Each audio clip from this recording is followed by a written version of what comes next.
It's time for Twig This Week in Google. I'm Jason Howell. Joining me today will be Stacey Higginbotham and Mathew Ingram. We're going to talk about all sorts of things. Android 8.1 final release, almost pushing out to Pixel devices everywhere. We've got Facebook's photo CAPTCHA that they're rolling out. Also, Amazon, and by extension, Jeff Bezos, is incredibly rich this holiday season. All that and more coming up next on This Week in Google.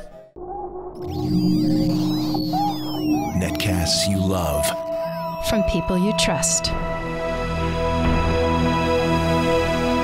This is Twit. Bandwidth for This Week in Google is provided by Cachefly. CACHEFLY.com. This is Twig, This Week in Google, episode 433, recorded on Wednesday, November 29th, 2017. Move fast and break everything.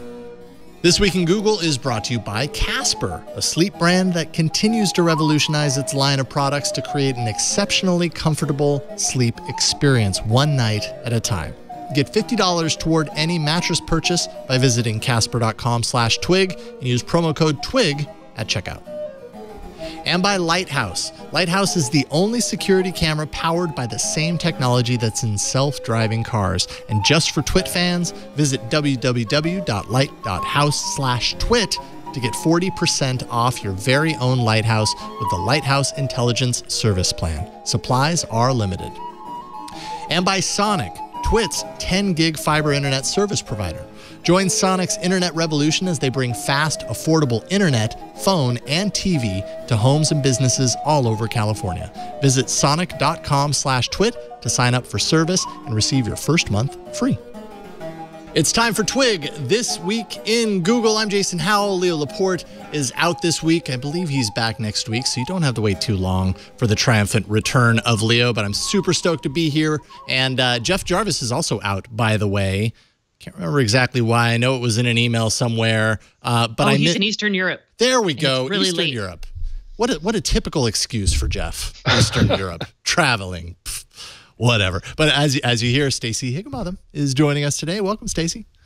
Hello. Hello. It's good to talk with you again. Good to see you. I saw you in person not too long ago. That was awesome. It's always kind of an interesting experience to kind of break the internet wall and finally meet face to face with people that you've been talking to for so long. So.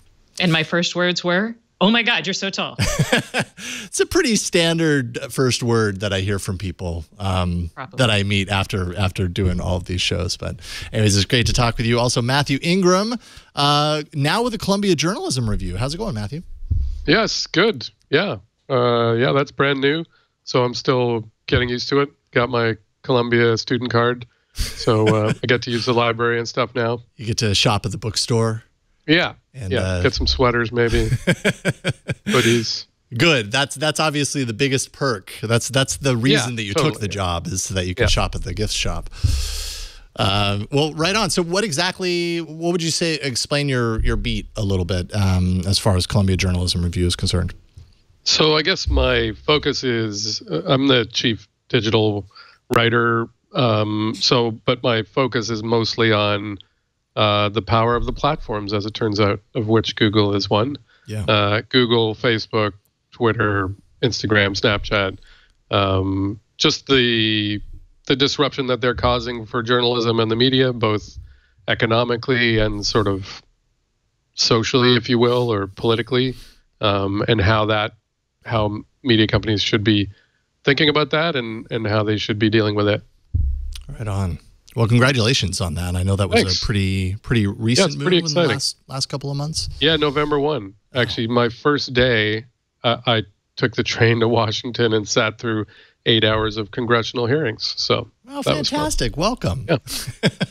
Welcome to your new digs. I hope you enjoy it. No, it's awesome. Big congratulations to you. And obviously for this show, I mean, that's a lot of what we talk about on This Week in Google. Mm-hmm. And I was looking through the Google news this week as we were kind of putting things together. Carson and I have a list of things, and I feel like this is maybe a light Google news week, but I think we've got enough in here. We've got plenty of other topics that we can dive into, starting with probably the most important news of the week.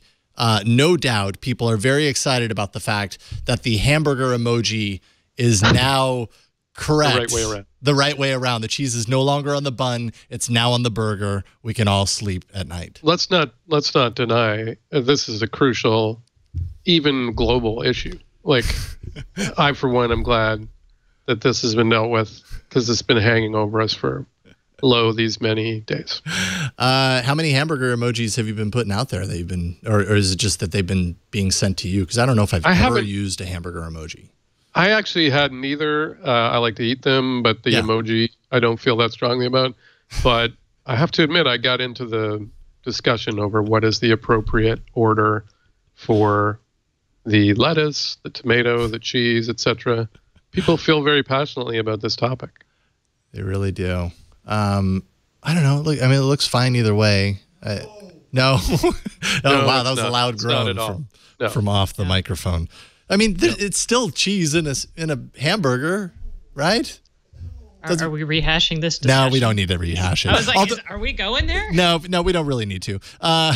Sorry, I didn't mean to take it there. Although I do want to point out another part of this emoji gate, if it does qualify as a gate, is this whole beer thing, which I hadn't noticed. But once I noticed the correction that they made to the beer emoji, I realized, like, what were they thinking? How do you have foam on the top of a beer stein, a beer mug, with no beer up to the top of the... Fair point.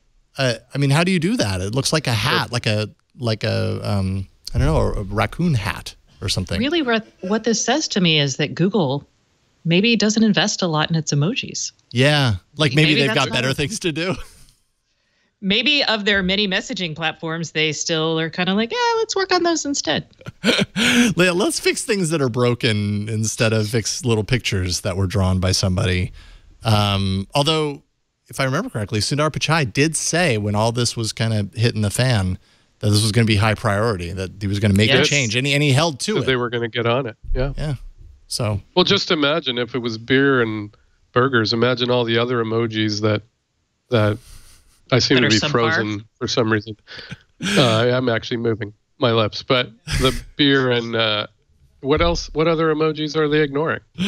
That's true. You know, what have we not discovered yet? And their gift emojis are on point.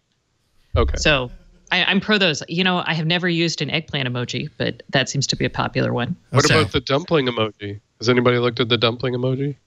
So that's brand new. So Jenny Lee, who's a friend who used to work at the New York Times, wrote about emojis and actually pursued a personal quest to get the International Emoji Federation or whatever it is to add the dumpling, and succeeded. So good for her. Man, Apple's dumpling emoji looks just like a photograph or something that they. Yeah, Microsoft's is terrible, of course. Wow, that's a lot of. I didn't realize there was so much variation in how you could do a dumpling, but then I also didn't realize the same about a hamburger. So, were you not aware that there was a dumpling emoji? Because I wasn't. I wasn't. No, honestly, I'm super clueless about emoji. I rarely ever use it unless it's like placed in front of me and super obvious. Like I never go hunting. Like I see people's emoji language, filled posts on Twitter or whatever, and I'm kind of amazed that they took the time to do that. I just want to punch it out and go. I know it's. You go ahead, Stacey. Oh, I was going to say Google will auto-suggest things as emojis when you're typing. Yeah. So I get a lot of emoji exposure that way. Maybe it's just because I have teenagers and 20-somethings, but I mean, emojis are funny, but there are people I know and am related to who they conduct entire conversations in emojis, or the emojis are a significant part of the conversation. Yeah.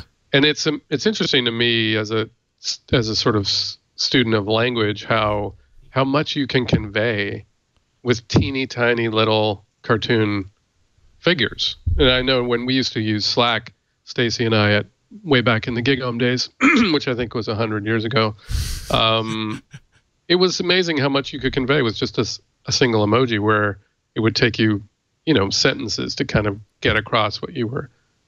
It's just interesting to me that they're very emotionally laden, but so simple.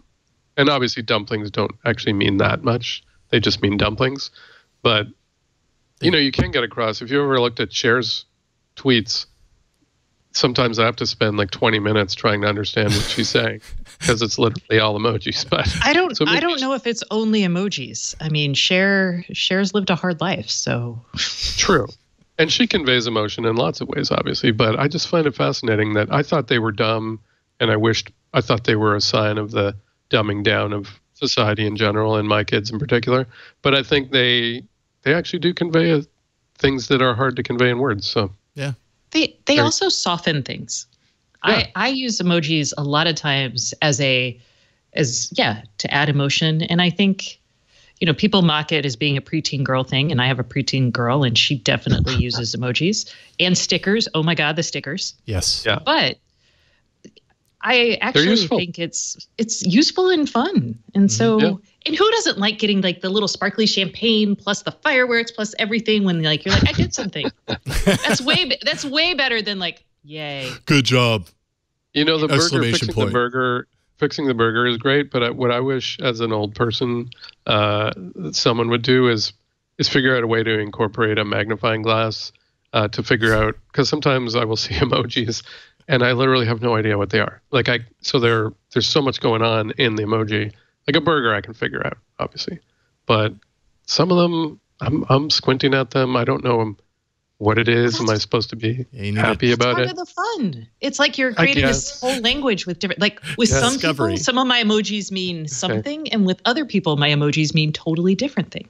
Mm-hmm. So it's kind of like, whoa, as a student of language.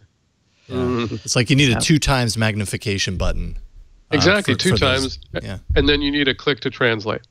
Oh, yeah. So Google can change it, and that shouldn't be that hard, right?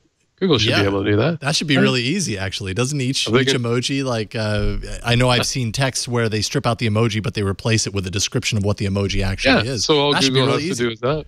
They can translate Welsh. They can probably translate emojis. Well, I would say no, because not everything correlates exactly to what it is. True. Yeah. But in a couple of 100 years, when emoji is an official language, that people live and exist in their lives 100% of the time, this is going to be do the research now. We need to figure this out now because it's important for the future generations. It's important for our culture, for society. Absolutely. These are not petty topics here. I'm so old school. I still do the emoticons. It's habit. It's total habit to do the colon parentheses. Question. The smiley face. Yeah. Do you do a colon and then a period and then the bracket, or just a colon and the bracket? Well, I thought you were going to ask, do you do the bracket and then the colon, which is the opposite way? But no, I do the colon and then the bracket. I don't put a period. So it doesn't have a nose. Cyrillic emoji. Doesn't have a nose. Because my daughter told me that she made fun of me because I make the smiley face with a nose. So there's the colon and then a period and then Really? She said it's like I'm from the 16th century or something. It's like you use the Oxford comma in a text. Yeah, exactly. Yeah. I probably so do that now I too. just use it to bug her. I probably do that too, actually. Dang it. I need to get with the times. So hard to keep up. I have good news, but it's not on the emoji front. Cool. Take it away. All right. As you guys know, I have a Pixel, a little Pixel. I want to call it the Pixel Mini, but I won't. And I had clicking, and I updated it, and lo and behold, the update came through yesterday. The clicking has stopped. So, yay. There was clicking? Yeah. Sorry, I missed that. Yeah, no. There was clicking, and I had heard some reports of this. So explain the clicking issue, because I have not experienced this with my 2XL. So it was only the small one. Is that the Pixel 2? Buzzing, it says. So, was it clicking I never or buzzing? got the buzzing. So it was clicking, and it was a radio issue. It was the NFC radio. So the solution Google gave me originally was, we'll turn the NFC off and wait for your update. That's a great And I was solution. Like, can you just push me the update now? And they were like, no. No, we cannot do that. So I did get the update. I've now turned NFC back on so I can use payments. It's very exciting, but sweet. Instant. So that was it. A lot of people had this issue. Some people actually got new phones, but most people just are waiting for the update. Right. Before Google knew what to do with it, they were probably like, oh, I guess so we got to give you a replacement. Then they realized, hey, we can probably fix that with an update. It was really irritating because it was on voice calls. All I heard about was the burn-in. Did you get any burn-in? That's the 2XL. Okay. Yeah, because there's the two different sizes by two different manufacturers, even though they're both released but with Google's name. It's two different problems. Two different entire sets of problems on both sides. Yeah. Nice. Yeah, and then we also have the story of random reboots that are apparently happening on some Pixel 2 devices. In this case, apparently the issue might have something to do with the LTE modem.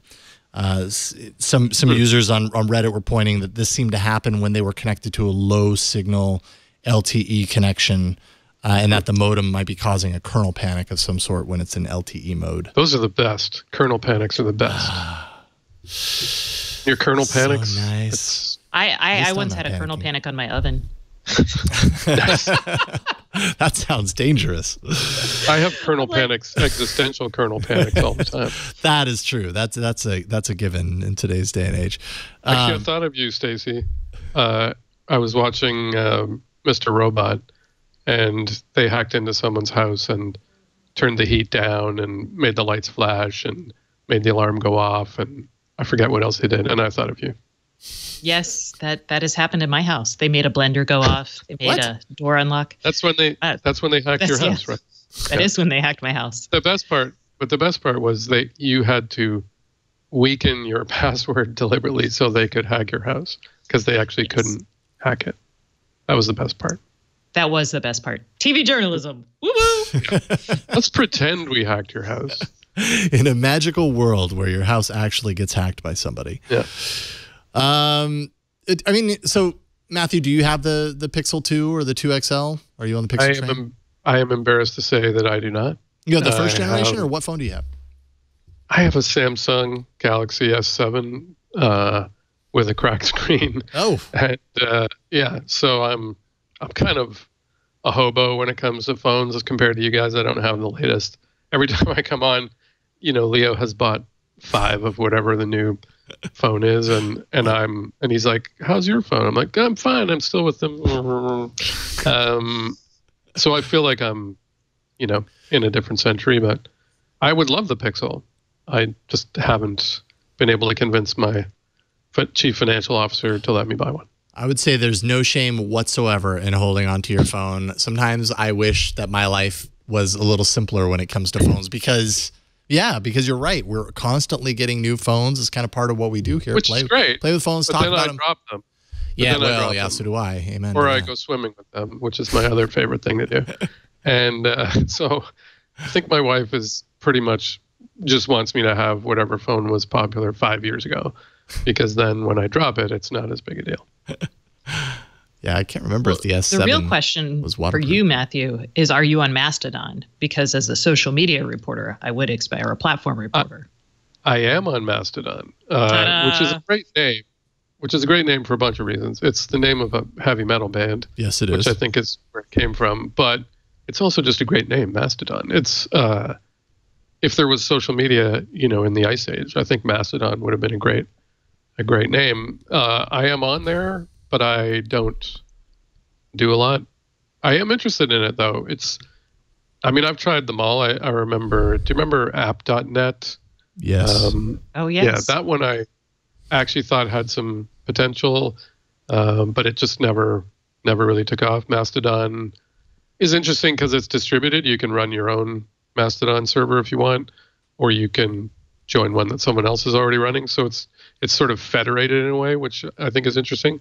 But, the biggest problem is the same one with every service. The network effects that keep you on Twitter are almost impossible. They create a moat that's almost impossible to cross. So 1 or 2 people might go on Mastodon, but even they're probably still spending most of their time on Twitter because that's where everyone is.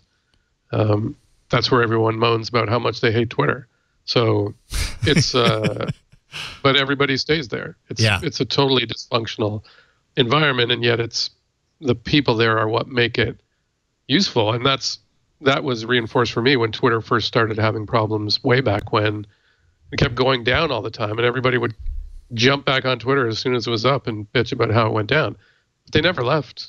Right. The Twitter could have been put together with, bungee cords and gum and twine and whatever, and probably was for all I know. But people just kept using it, even while they were moaning about it. And that was a sign of how strongly they felt about it and how strongly they were tied to it. I don't know how something like Mastodon, how do you get beyond that? I had not heard of Mastodon before. This is interesting. I wondered when I saw you go straight to the computer. You're like, what? I was like, I know Mastodon, the band. I know the band, but I've never heard of a social network. I love that you know the band. It's sort of low key. It's and it's almost a straight, not a clone, but it's very. If you're familiar with Twitter, it's easy to figure out how Mastodon works. Yeah.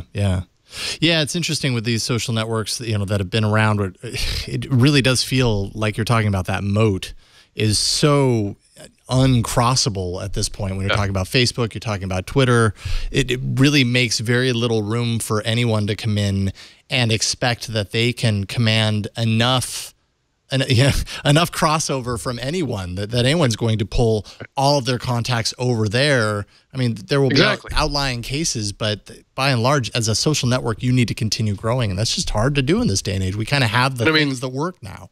Yeah, and the barriers to entry are, like you said, you have to find all the people who you followed on Twitter and follow them on Mastodon. I'm frozen again. I blame my network provider.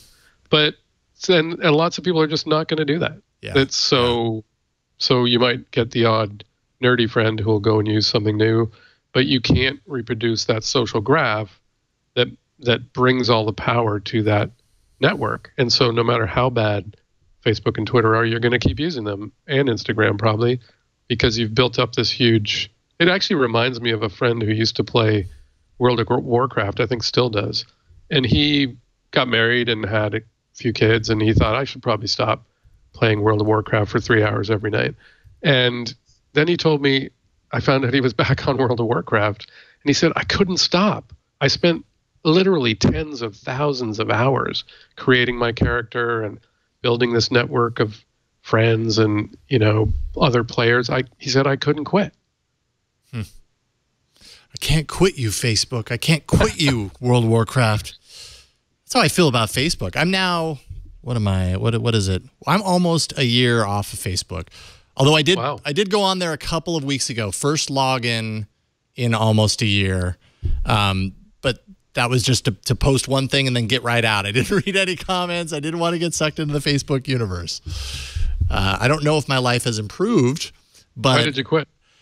Well, this time last year, I think we were starting to hear a lot about kind of how Facebook was being, potentially used to influence a lot of people, their thought, the stories that were being presented to them, how Facebook was, its algorithms were kind of architecting what you see. And I started to really kind of consider, wow, in a world that's very uncertain right now, this is like the best propaganda platform that there is because of the way it's set up. And I didn't want to be facing that. The kind of weird aspect of that, though, is that I stayed on Twitter, and it's not like Twitter's any better, but I felt really weirded out by Zuckerberg's response about the election and being like, well, I think that's really crazy. I can't remember his direct quote, but when I heard him say that, it was a crazy idea. And when I heard that, I just thought that was so wrong for someone with that much influence and control over that company to say something so irresponsible that was so obviously not true.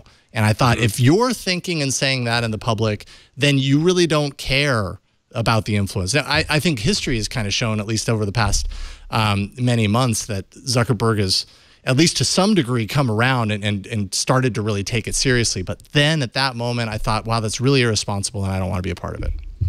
I think definitely congressional hearings will get your attention in that way.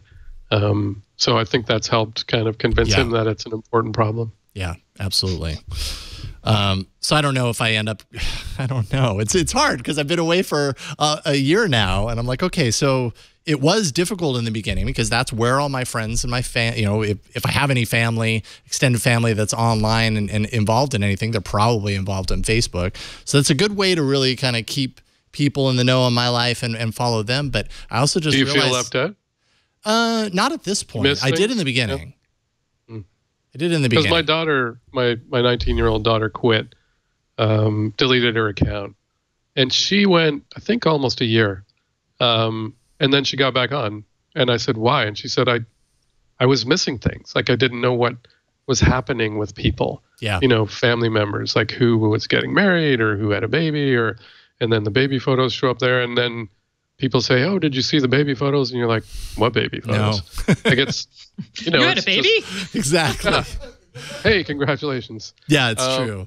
Yeah, and so you miss, like, she was definitely philosophically opposed. But she just got pulled back in because everybody kept saying, did you see this? Or did you hear from so-and-so? Or did you? Yeah. I just confess that I have not, and then I move on. But I'm also kind of a misanthropic individual. So I'm like, who cares? It's just a baby. It's just a baby. Well, I mean, I am glad for my friends. Do you ever say that to parents or? No, well, I said it when I had a baby. I'm like, it's just a baby. It's just a baby. They just People have been having baby for thousands of years. Exactly. Tell me when they do something interesting. Yes. I care about my baby a lot more than you probably do. I'm very excited. I don't expect that you are equally excited. Babies are like opinions. Everybody thinks theirs is the best. It's true. It's so true. Yeah, I don't know. I did kind of recently get back into the Instagram thing because everybody was telling me, well, if you don't like Facebook, but you still want to see what people are up to, Instagram is great because then it kind of removes. It's true. Like another part of Facebook that I never really cared about was that it seems like such an open, inviting place to share your opinions, and people do it all the time. But then when you do, the way it amplifies that message across the network, suddenly you're getting into these heated conversations with people you don't know, and that just doesn't make me feel good. So then it makes me not want to share my opinions at all because it's just and yet you're on the headache and sorrow is not worth it. Yet I'm on Twitter. It's so I don't even know. Which is 100 times worse for that. But I can you get dragged into someone. I was just talking to someone yesterday, and they said, "Yeah, I finally gave up. I found I was in a heated debate with someone named, I think it was Jalapeno Poop," and she said, "I thought to myself, what am I doing? What am I doing with my life?" I was going to say, time to reevaluate your life. His name is Jalapeno Poop, and they spelled jalapeno wrong. So, you know what? I do feel like there is a little bit of a difference, though. On Twitter, I feel like I can be a little bit more passive in that regard. Now, I don't really share a whole lot of very divisive, opinions on modern topics, things that are really bubbling up to the surface right now, because I know the reaction that it could get, and it's just I don't have that room in my life for it. But Twitter feels a little bit like I can just be an observer and not get involved in it and still kind of learn things from it and use it for what I want to. Whereas Facebook feels way more personal to me. Like, because I'm on a network filled with friends and family, I feel like I can say these things without judgment. But then when I do, people outside of that network still get pulled in somehow. And then that enrages my friends and family, who then go to battle, with each other, and they all line up, and it's a war of words. And I just don't like being exposed to all of that. It just doesn't feel good. It's because people have multiple social networks and ways, and that is anathema to Mark Zuckerberg, or was for so long. Yeah, and actually, there's a whole sociological sort of area of research that looks at what's called the collapse of context. So you have these different networks, whether it's family and work friends and personal friends and people you're friends with who are, trans or gay, and then you have other friends who those two groups would never mix, and you speak in different ways with different people, and you talk about different things, and social media often tends to just remove any sense of context. Yes. And so it's the thing you might say to someone in a bar after a couple of beers as a joke or, a sarcastic remark gets amplified and distributed to like millions of people. It's just, it creates a whole different phenomenon. Yeah. And not at all what you may have expected would happen when you dropped that seemingly, innocent comment at one point. And now suddenly Now suddenly it's a meme, or suddenly it's making, it's making the news for whatever reason because it ties into some greater sentiment or whatever. Well, and social, like Facebook is this too, and Instagram, a lot of it is almost performance, social performance. Yes. So you're performing for your friends or people a tribe that you want to belong to or group you want to impress. And so in some cases, people exaggerate their reaction because they want to, they're signaling to a group that they're part of that by attacking someone else. Absolutely. I never do that, obviously. Other people do never. I think we've all probably done that once or twice, whether we realize it or not. And yeah, I don't know the answers, and I don't even know if Facebook is necessarily the air quotes evil that I thought that it was a year ago when I stepped away. I just know that for my own quality of life, I needed to step away. And honestly, in retrospect, it was a really good thing. I became incredibly productive as a result of it. And I can totally point to that switch as being the time when I started to focus on things that I'd been putting off for a long time. The alternative to that was me sitting on the couch for hours at the end of my day. Oh, I've got a couple of hours. I could watch something. I could read something. Instead, I'm going to scroll endlessly, eyes wide open at this Facebook feed and just get angry or get just feel bad. And that didn't seem like a good use of my time. So are you going to get rid of your Netflix subscription next in your quest for productivity? Well, no, probably not. Okay. There's some really good stuff on Netflix, Stacey. There's excellent stuff. I'm not advocating it. I'm like, how far are you going to take this productivity train? I don't know how far I take it. Sometimes I told somebody yesterday that Twitter for me is like television. Like a lot of people watch garbage TV shows because they're funny. They watch The Biggest Loser. I don't want to name shows because people probably love them, but everyone has some, or they watch Dancing with the Stars or, America's Got Weirdos or whatever show they love. And for me, it's, Twitter is that. And the only problem is the show seems to be going to a dark place a lot. Yeah. And so I've actually started questioning whether that's good for my kind of sanity to just continually be subjected to the worst of humanity. And in many cases, that's coming from the president of the United States. So that's also disturbing in a whole different way. But I am trying to limit it. I try to stop, but it pulls you back in. It does. Every time you think you're out, Twitter pulls me back in. You need to follow more puppy and faces and things and real scientists, other accounts where you're like weird scrolling past, you're like, oh, delightful. It's so true. I have a bunch actually that I follow just for that. Like they're like a palate cleanser, partway through. My daughter will grab them because I'll show her the best ones. And she's like, how come you haven't liked this more? Put more hearts. I actually exchanged with my daughter.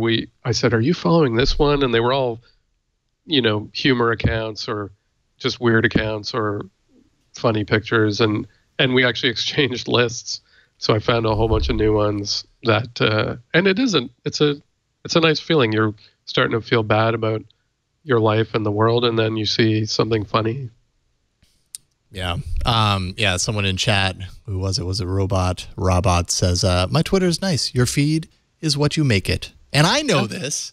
I know that if I really wanted to, I could eliminate a lot of the stuff that makes me upset or makes me not feel super happy about, about life at this very moment in my Twitter feed. Yeah. But I refuse to remove people that I'm following that post things like that because I also feel the need to be informed about what's going on and not to be completely clueless and disconnected. And that's a really difficult job. I kind of have to be on there because it's a great source of news, and I'm connected to all kinds of really smart people who share things that I would never find otherwise. And that's a massive, massive benefit. It just comes along with, an ocean of filth, and it's hard sometimes to kind of push aside the depressing or enraging stuff and find the jewels in there. Yep. Agreed. Well, that's delightful. I'm happy we lifted your spirits, everyone. You're going to take a nap after that discussion. I'm going to help you out. We're going to thank the sponsor of today's episode and then get back to talking about Google. This episode of This Week in Google is brought to you by Casper. Casper is a sleep brand that I'm sure you've heard of Casper. They continue to revolutionize with all sorts of, I mean, their mattresses are amazing. We have a Casper mattress in 2 of our 3 bedrooms. We keep meaning to swap out the 3rd one, and no kidding, our daughter, whose room has the non-Casper mattress, never wants to sleep in her room. She always wants to sleep in the other 2 rooms, partially because kids do that. They want to sleep with their parents, but also because the other mattresses are way more comfortable. And I know this because I've experienced their mattress, and it's not that comfortable by comparison. It's the online retailer of premium mattresses for a fraction of the cost. Casper is revolutionizing the mattress industry by cutting the cost of dealing with resellers and showrooms, and then they're passing that savings directly on to the consumer. Casper's mattress is an obsessively engineered mattress at a fair price. Casper actually combines multiple supportive memory foams for a sleep surface with just the right sink, just the right bounce. You're going to notice it immediately. It also has a breathable design that sleeps cool to help you regulate your temperature throughout the night. Casper mattress provides long-lasting comfort and support, and you can buy it super easy, like anything else that you buy online. You just go online, order it. It's completely risk-free. You know, like I said, I've had a Casper mattress now for a couple of years now.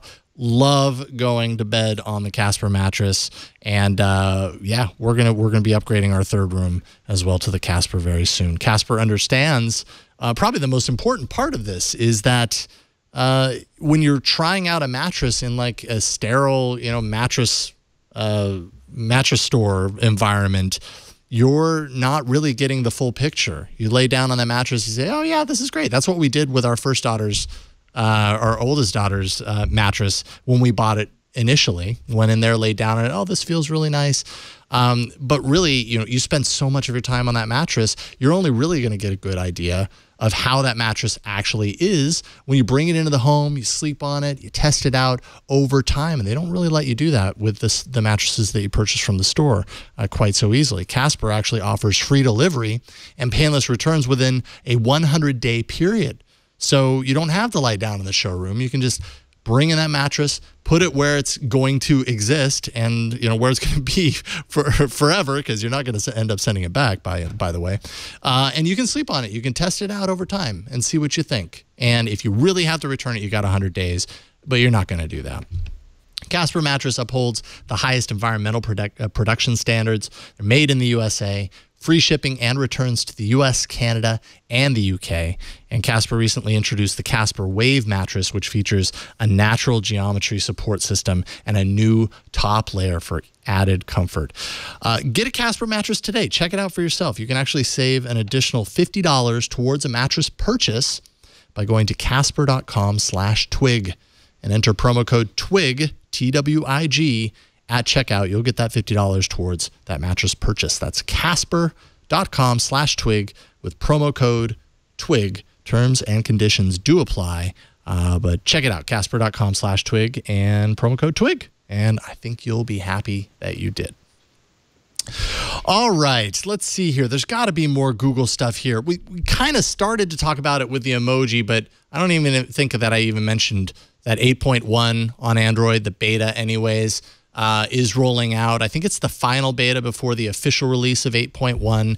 And one interesting feature of 8.1 that's coming with that update, now with this new update, well, there's a few things. The Neural Networks API is on there, and that's going to allow for better on-device machine learning frameworks, operations. We've heard of TensorFlow Lite on Android devices. So this is going to kind of take stuff that Google's been doing a lot in the cloud and power that on the device. And you can think of some really interesting things that opens the doors for. One of those I'll talk about in a second. But then another thing, which is the Pixel Visual Core, which is Google's very first processor that they developed that exists within the new Pixel devices. So this is finally getting the chance to be activated, and essentially what it's going to allow for, at least in the short term, is for third-party developers who, you know, let's say Instagram, for example. I think I've heard of like Instagram and Snapchat, the pictures that you take through those in-app cameras aren't as good as the pictures that you could take if you did it on your device in the standard camera app on a Pixel. that's because they don't have the same access to the camera API that Google is granting to its own camera. Well, thanks to Pixel Visual Core processing, that Android camera API is now being shared to third parties. So basically, as long as developers do a little bit of work to provide that compatibility, all the pictures that you take, depending on what app you're using, are going to look really nice. And who knows what else they're going to use that dedicated chip for down the line. But I think it's cool that Google's thinking about this kind of stuff, moving some of that extra power devoted to a certain thing onto the phone, and maybe it provides a hint of what their direction is as they go forward with their devices. Certainly helps them to stand out. So they kind of have to do this. So I am a huge, as you guys probably know and are sick of by now, I am a huge fan of semiconductors. And this is a trend that Apple probably started way back in the day with their Motion coprocessor. I don't know if y'all remember that. But the idea of offloading more dedicated tasks to a dedicated chip makes sense. And then for Google's perspective, your hardware is becoming your differentiator on consumer devices. Once you achieve enough scale, and everyone's following this Apple vertically integrated model. And that makes a lot of sense. It'll help. This particular one doesn't help, but if Google can continue making its own silicon for things, it could help with, ensuring security over a longer time period of ownership of the device, for example, because they don't have to work so much around the device maker schedule. And it also allows them to build really awesome features that are software but need certain kinds of hardware into the phone and give you something that another vendor can't provide. So yeah. It makes a ton of sense. Yeah, I agree. And it seems obvious that's the way Google's going. They want to control more of the hardware. And it makes sense. I mean, I think that's smart for them. Yeah, and I mean, not only the Pixel Visual Core, which has kind of a dedicated camera focus right now. I guess it's entirely possible that they tap into that for other reasons down the line. But I also am very intrigued, maybe even a little more intrigued with the idea of bringing this TensorFlow Lite, this artificial intelligence processing onto the device to pull it out of the cloud. I have been so excited about this, Jason. Yeah, I mean, this is like, we were talking about this a little bit on All About Android last night. But I'm curious to see what this results in over the course of the next couple of years, because I feel like by and large phones at this point, we've seen what we've seen, and there've been little kind of eye-opening moments where you're like, oh, wow, I didn't know a phone could do that. But it's really hard to surprise us nowadays. Where a lot of the really interesting stuff has been happening has been in artificial intelligence, but much of that has had to happen in the cloud. A couple of years ago, the changes to Google Photos to process auto awesomes and sequence together photos to make a video and do all these things. That all happened in the cloud. Now it's happening on the device, so you don't have to send all of your stuff into the cloud. So maybe there's a security or privacy benefit there. But it results in things like this story. Apparently, some Google researchers plan to show off a new piece of research around protection built, the option to use the front-facing camera. I have to see if I can explain this properly. Use the front-facing camera to detect whether there are two sets of eyes looking at the phone at once. So say you're on the train and you're checking your phone, your text messages or whatever. You don't want someone looking over your shoulder. Using artificial intelligence or the machine learning kind of capabilities on the device, instead of having to send it up into the cloud, it can analyze the data that's coming in from the front-facing camera and detect that there is another set of eyeballs that's actually pointed at the screen. I think if you skipped like a third of the way into here, Carson, or maybe a half of the way, it ends up showing a little bit of the interface.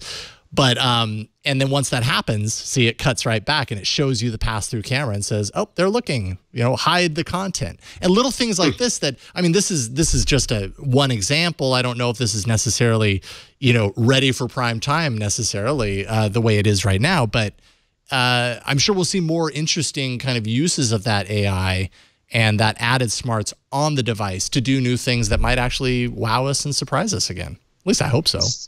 So I think this will be great. You're right. Although the privacy element here is key. So not sending, like having my phone look at me all the time and, sending that's scary. But when we think about what's happening. The next big phase in computing, is contextual awareness and having our devices derive context and exchange that information. And that all has to happen at what we like to call the edge. I don't know what else you want to call it. So you need like local processing for that. And I think we're going to see our phones become like they are like like they became the controller for the smart home, and people are like, this kind of sucks, but it's kind of cool. And then voice changed things.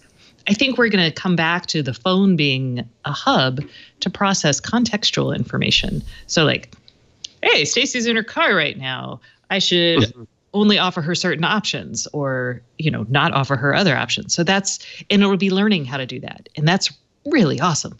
Mm-hmm. And I think there's a huge amount of potential to do stuff like that. Like, I notice you're driving, so I'll, read out text instead of making you pick up your phone. The problem is the more context you get, the creepier it gets. So the more your phone knows about you, the more Google knows about you, where you are, what you're doing, what you look like, who's standing behind you, what speed you're going. I know there are people that are going to get creeped out by it. The report, I don't know if it was on the lineup, but that Google phones were basically collecting data about your location, even if you had location turned off. And I mean, all they were doing was collecting the location of a nearby cell tower, presumably to make it easier to show you things or to know where you are. And that's good. Like, that being able to send you location-based things is good. And being able to reach you or whatever it was they were doing is good. But it requires things that are going to make people uncomfortable, I think. Yeah. So yes. So apparently South Korean regulators are actually really kind of digging into the story that you're talking about, Mathew. It's against the law there. Yeah, and I mean, 80% of the market there is on Android. And so when you consider, and I think really around that's like awareness from the consumer level, is that when I turn off location on, that location button in my settings on my Android phone, my expectation is that you're not doing anything with that location data anymore. Right. And so Google wasn't doing anything with it. It was kind of an accidental setting. And two, even when you turn off your location settings, the physical hardware and the carrier know where you are. Yes. So it makes sense that your operating system would also come into that data. Now, they shouldn't, the question then is, should they be, and what should they do with it? They certainly shouldn't store it if you turned off your location services, because that's an explicit kind of don't track me. And Google wasn't storing it, right?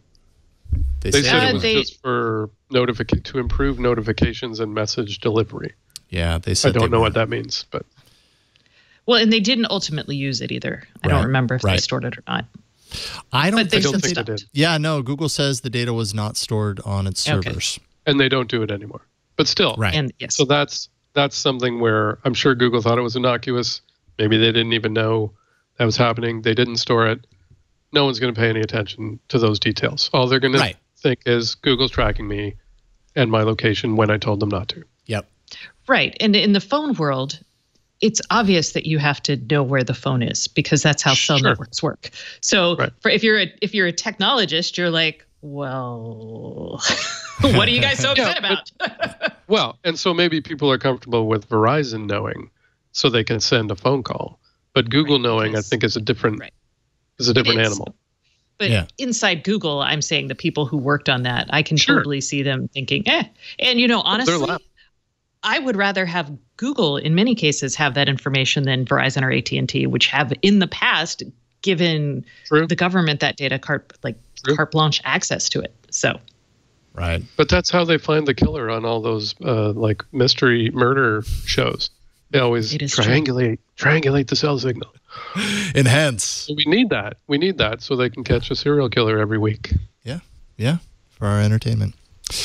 And kind of what you were talking about, Stacey, as far as artificial intelligence, the power of that, but also the privacy implications of having to send this. Mathew, I think you were touching on this as well, having to send that up to a server in order for it to happen. That reminded me of kind of, I feel like we're we're ending up in a new phase with Google where they're realizing that too. Sure, they stand to benefit from having that information, but there is a public pushback. We heard about, you know, Google Clips, which is still on a wait list. That was the AI empowered camera that they announced during their Pixel launch, and that has all of its artificial intelligence processing happening on the device. None of it hits the servers. I see Google potentially doing more of that on the phone as well, so that you can do some of these really interesting things without feeling like, oh, great, in order to get this yet another really amazing feature, I have to send them even more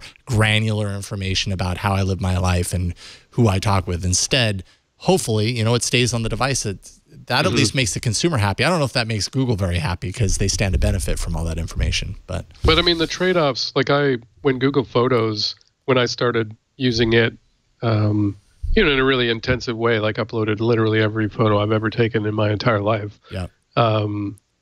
I instantly saw the benefits when I connected it to my Google account. Then I was able to search those photos for my kids, for, you know, the family cat, for anything, like any keyword. Yep. And it was mind-boggling. Like, this is the kind of stuff like Google Earth or that you think we're living in the future. This is so useful and so amazing. And all I had to do was give Google access to all of my photos, and now it knows what all of my kids look like, and where I live, and presumably all sorts of other things. And so, but that concerns me. But I'm also amazed by how useful it is. Yeah. Yep. And you have to kind of go back and forth and figure out where you sit on that. I use the keyword search in photos all the time, and every time I'm amazed at how accurate, or how that one random photo from so many years ago that had, you know, a tree in it. And so I do a search for tree, and, you know, out of my thousands upon thousands of photos, I'm able to find it in seconds. It's just like that kind of stuff makes you go, okay, I'm okay with it. Here, have my stuff, because that's super useful. I will say it is useful, but I noticed when I was looking for a particular picture of my dog, I actually did a search for dog, and I know it's in there, and Google did not find it. And it also, so then I had to go back and look at all my photos, and I noticed that it didn't pull up a couple dog photos where my dog still looks like my dog. So there is also, when you're doing something like that, especially if you have the number of photos that many of us have, there's kind of like, ooh, this is so cool. But what about all the trees that it didn't pull up?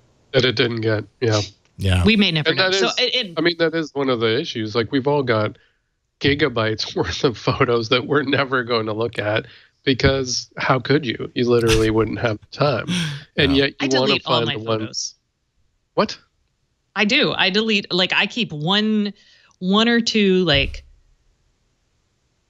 photos of an event. So for Christmas 2017, there will be like 4 photos max. Wow. I am weird. And do you do that right afterwards? I usually just go through after, and I don't take a lot of photos all the time. And you but pick I just one or go two. through and because otherwise it's just crap. It is. I know, but you're so disciplined. Like I know. I literally have 1,000 photos of every event or everything I've been to or everywhere I go, because I don't know which one is going to be good, and then I don't have the discipline to delete them. So now I have thousands of quasi half decent photos, and that's what Google needs to do. A few good ones that I can't find. Right. Delete the worst photos. It can automatically delete things with fingers in them or things like that. But yeah, well, I'm not on Facebook, so maybe that's where I get all my time to delete pictures. And I don't care for babies. I mean, that kind of manicuring your photo reel like that takes a lot of time. Like, I've tried to do that too, and at a certain point, I just kind of gave up and figured photo search is good enough. If I need to find something, I will. Google's making more enhancements to, you know, help you clean up bad photos or duplicate photos or whatever. It's not 100%, but it's something. And, you know, I don't even really use those. I just let it all panorama features and stuff like that are really great. Like the auto awesome stuff. Yeah, sometimes having all those photos, they're able to do some cool stuff with it too. That's true. I took a picture just the other night, and I took 3 pictures in a row of a truck, and it's now like a little GIF. It just moves right across the. There you go. And you can frame that on the. No, you can't frame that. Not the GIF, but you'll have it forever. What else? Well, we're talking about photos. We can talk a little bit about Lens. Lens is the capability that we heard about at Google I/O that I think actually ended up in Google Photos initially, where it can analyze a photo or analyze something on the screen and tell you what it's looking at. So if you happen to take, for whatever reason, a picture of a box of Cap'n Crunch cereal, you run that through Lens and it will know that it's Cap'n Crunch, and it'll give you a link to buy or give you a Wikipedia or whatever. It's basically like Now on Tap, but for any of your pictures or whatever. Where is it? Because I don't have it on mine yet, and I just did the update. So first of all, initially you could find it in Photos. I think that's for all devices, or maybe it was a Pixel only thing. Maybe it's Pixel only. It is, okay, because I'm on a OnePlus 5T. I just found it. And I don't have it here. Okay. So you have it. So you have it on your Pixel in the Photos app. It looks like you have to take a photo though. You can't just do it from the camera. Well, so yeah, initially it was just in the Photos app. Now it's starting to roll out to Google Assistant. So you can use it and it will open up the camera and I see it. Oh, hey. Nice. Lucky. Okay. All right, now let's see. This is Pixel only. This is Pixel only. Okay. Sorry. Plus, poor Galaxy S7 owners are left out in the cold. Wah, wah, wah. Well, I've been using the OnePlus 5T, and I need to switch back over to my it's Pixel not 2 very accurate to do that. Yeah, I actually really do. The OnePlus 5T, of course, is the recent update that OnePlus did on their phone, and I'm liking it a lot. It's a really great upgrade. They moved the fingerprint sensor to the back, which was nice. Because that frees up more space on the display, so it's a little bit more bezel-less or bezel reduced on the bottom and top. You can see a little sliver. There used to be a fingerprint sensor down there, but yeah, it's a nice looking phone. This is a really zoomed in shot, so I'll just show it sideways. But so I've been using that, but I got to go back to my Pixel 2 XL, and I think I'm about ready to go back to the Pixel 2 XL at this point. But for $500, you kind of can't go wrong with the OnePlus. It's a good price. Yeah, they do the reasonably priced, high production value devices really well, I think. But anyways, I'm interested in the Lens. I was just going to say that to me, like I think Google Goggles was the first time I had that kind of functionality in a phone on the Nexus, I think it was, and even though it didn't actually work sometimes, it would just crap out and say Goggles has quit or something. When it did, it was really useful. Like, especially when I was traveling and I would take a picture of something and be like, oh, that's a cool pile of rocks. And then Goggles would be like, oh, that's this incredibly historically significant thing. And then it would tell me what it was. And I actually found that really useful. Yeah. Yeah. Goggles was cool for its time. Now they've really, it's crazy how far that functionality has come. Then it was kind of a unique thing that you could do here and there and not necessarily depend on. But now, it's pretty, it's pretty dependable. Everything, all the changes that they've made, it's nice to see that it's lasted. Let's see here. What else is there? Well, this is just patent news, and it's not even really news actually. When I dug into this, I was like, wait a minute, this is a patent from 2013. But apparently, Google might someday bring motorized lid to the Pixel Book. So that's what I thought. Oh, so it opens and closes on its own? So you just tap the case and it opens. And it's like the trunk on my Tesla? Yes, exactly. It's like the Tesla Book. And it would open to just the right angle, so it would use the camera to know where your face is and open to the right angle. Do we really need help opening our laptops? Nice. I like the writing in the Verge piece. It speaks to a magical world where laptop users are freed from the tyranny of having to engage in physical effort to use their computer. At all, yes. And like I said, this is a patent filed in 2013, so that kind of, if they haven't done anything with that yet, maybe they will at some point. I don't know. Actually, the drawing looks like a computer from 1995. It looks like an old, ThinkPad or something. Yeah. So, do we want to talk about Facebook's new CAPTCHA test? Yeah. Yeah, absolutely. Let's see here. So, apparently upload your face. Yeah, you upload your face. So you try and log into your Facebook account. And they really want your pictures. Yes. Apparently they won't let you in until you send them a picture of your face. And of course they're doing it to, prevent spamming bots and all that sort of stuff. They want to make sure you're not a robot. I think it's pretty smart. I mean, I don't care if Facebook presumably has thousands of photos of my face already because I put photos on there. I actually think that's true. It's a good but not everybody security does effort. That. No. So they're promising to delete it, but Facebook's promises are worth like toilet paper in a rainstorm. True. So I mean, I'm just saying, I don't put pictures. I put some pictures, or people put pictures of me, but this just feels like, what if we had an awesome shot of everybody's face? What could we do with that? But this time they're really going to delete it. Bull. This time for sure.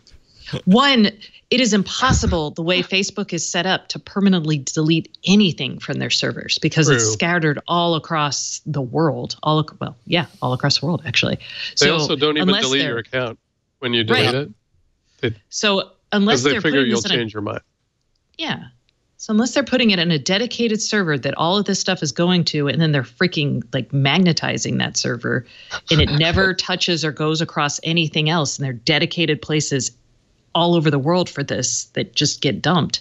It's a lie. So, but just think of how useful that could be for the NSA or, Homeland Security. Yes. I mean, it's and so I'm part of this is kind of a ship that sailed because there is a face database for everybody who's got whose state licenses are they have the new licenses.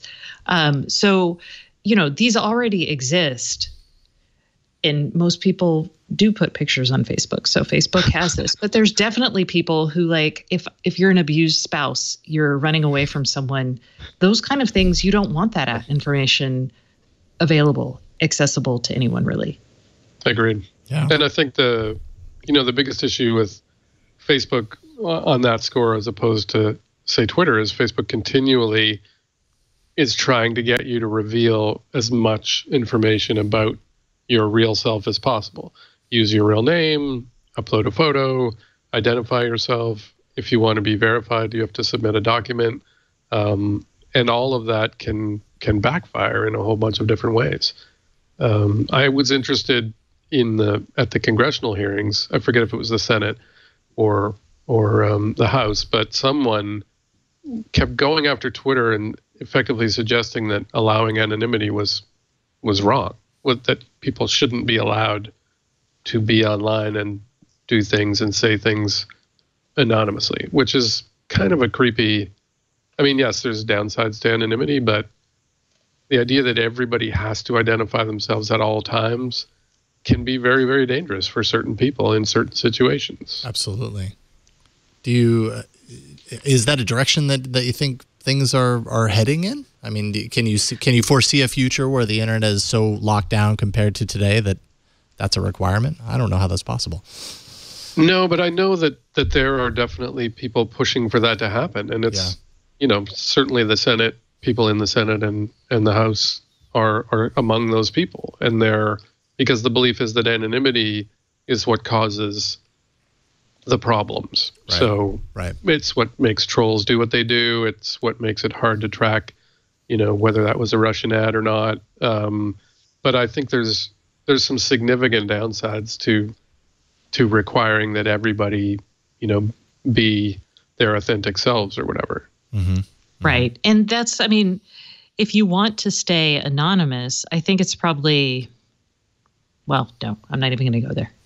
I don't want to think about it. No, I'm just the mental work to think about anonymity and making it easy enough for people who have a legitimate reason to stay anonymous to still participate, while also, people will perform certain hurdles.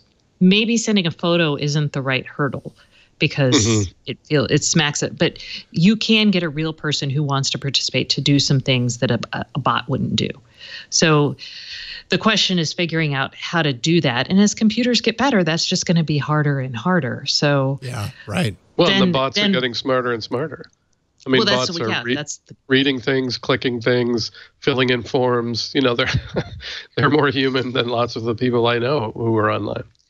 Oh, and that brings up a really cool article. And this is not on the rundown, but I'll put it on the rundown. Oh, no, it lost. Okay, it's from Fast Design. Copy. I'm pasting. Hold on, you guys. I don't know where to put it. And other. So this was an awesome article that talked about. Oh, I see why it's not. Yeah, I can clean it up. Boop. Oh, there we go. Yeah, clean it up. There you go. Boom. So click that. It's about how the future of user interfaces is going to be designing for a mix of humans and AIs. So bots plus people. And that's kind of what we're talking about. So this is a really fun article that kind of ties into some of this stuff. And I thought it was actually pretty thought-provoking myself. So read it, everybody. And I actually think we're probably doing that already. I mean, people at Google, I'm sure, are designing for bots or automated processes almost as much as they're designing for human beings.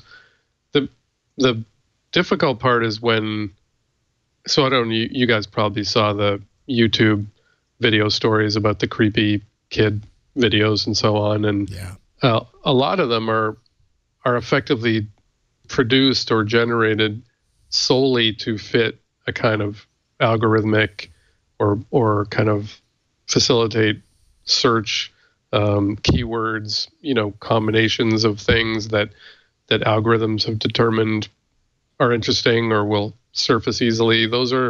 That's content created by machines for machines. And then people see them and they're like, oh my God, this is horrible. And yet I'm sure the machines don't care. And some of it might actually turn out to be not useful, but creative or interesting. And then some of it is just going to be bizarre and disturbing. Yeah, exactly. Machines see that in the way of a recommended next thing to watch, or maybe it follows. Right, exactly. But and then the challenge, of course, then becomes, this story has been bubbling up for a while. YouTube Kids, which is an app that my kids are very familiar with, just presenting the next video to someone who, to my children as one example, who aren't going to question the next video. Right. They're just going to follow along and be along for the ride and end up being exposed to these really crazy videos. Yeah, man, I'm so conflicted on YouTube right now. All this continuing outpouring of stories about, these horrible, highly offensive and objectionable, videos involving children, targeted at children. I mean, I always knew YouTube was basically a minefield, between the comments and the amount of content that's being uploaded to it. I just feel like YouTube, we're seeing how YouTube is kind of buckling under its own weight. There's so much video being uploaded. How do you possibly police it all? And in a way, Google or YouTube is very much like Facebook in that sense. Let's say it's all user-generated content, or most of it. There's massive volumes. Like, the volume is almost impossible to contemplate or to understand on a sort of human level, the amount of content that gets uploaded. And yet algorithms fail spectacularly at sifting through a lot of that, because they don't have the kind of human context that human beings do. You and I can look at a video and say, well, that's just creepy, people shouldn't watch that. Algorithms are like, it has sex and bananas and robots and it's funny and you like funny things with bananas and robots. And so, you know what I mean? Like, it meets the criteria, but you and I it would trigger something and be like, no one wants to watch that, or that's bad. We're not there yet where algorithms can kind of make those kind of decisions reliably. Is this comment trolling or is it acceptable? Is this video offensive or is it creative or is it interesting? Yeah, it's and like the challenge. Oh, sorry. Go. No, I was going to say, and the challenge with kids stuff, less so with more adults, but I don't know if kids can see one image and have it stick with them for like the rest of their life. Like Totally. I vividly remember walking in on my parents watching Star Trek: The Wrath of Khan, and the scene where they stick the bug in his ear. Oh, geez, not that scene. Oh. That scene was the only thing I saw for months afterwards, and I still vividly remember. I mean, like, oh man, but I'm I disturbed saw it when by I was that so scene. young. Yeah, well, and I'm an adult. That traumatized me in ways that, like, I mean, I'm clearly a self-actualized person, but yeah, it stuck with me. Yeah. But I wonder, someone actually mentioned this while the YouTube thing was going on, and it made me think, I mean, some of these videos are clearly over the top or go into dark areas, and you don't want your kids watching them, but there are also, there probably is room for auto-generated creativity of some kind where things are merged together or blended together and you get something new, and sometimes it is creepy or weird. But Bugs Bunny cartoons were pretty creepy and weird, and I grew up on those. Some of the people who designed those were probably on drugs, or they were very strange individuals. Some of those episodes where you look back at them now and you're like, that is like way out there. And but I mean, it was also funny, and so there probably are things that are in that gray area, and I wouldn't want to say, I don't want my kids to watch any YouTube videos, or I only want them to watch this channel and that channel. Maybe there are things that they would find funny or interesting that I wouldn't, or that I would never pick for them. Gosh, imagine a world where an algorithmically generated motion picture wins Best Movie of the Year at the Academy Awards. Not entirely outside the realm of possibility, right? Once these computers get smart enough, they could absolutely create a narrative that's easy to follow just by analyzing everything that's already out there. And I mean, AI is, there is music being created by computers entirely. And journalism's being written. Journalism's being written, great example. They're processing imagery, and yes, it ends up looking very kind of psychedelic or whatever. But if a human had processed that or created that, someone would be like, "Wow, that's really creative. That's interesting. I haven't seen that before." And think about it. We're in the first inning, not even in the first inning, right? Yep. I mean, the speed with which this is going to improve is going to be mind-boggling. And so, 5 years from now, we could be seeing things that.